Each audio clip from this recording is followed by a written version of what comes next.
আজ বছরের শেষ দিন। কাল থেকে আল্লাহর ইচ্ছে শুরু হবে আরেক নতুন বছর। এই চলে যাওয়া বছরটা আমাকে অনেক কিছু শিখিয়েছে জীবন সব সময় সহজ হয় না। শিখিয়েছে হাসি দিয়ে দুঃখ লুকাতে হয়। শিখিয়েছে সব হাসির আড়ালে আপন মানুষ থাকে না।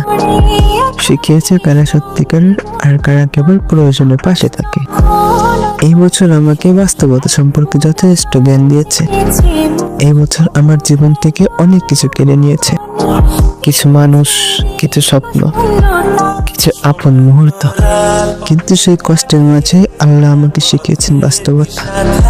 শিখিয়েছেন নীরবে সহ্য করতে। শিখিয়েছেন মানুষের চেয়ে তার উপর বেশি ভরসা করতে। হয়তো আমি যা চেয়েছিলাম সব পাইনি, কিন্তু যা পেয়েছি তা আমাকে আল্লাহর আরো কাছে নিয়ে গেছে। আর সেটাই সবচেয়ে বড় নিয়ামত। হে আল্লাহ, যে বছর চলে গেল তার সব ভুল ত্রুটি ক্ষমা করে দাও।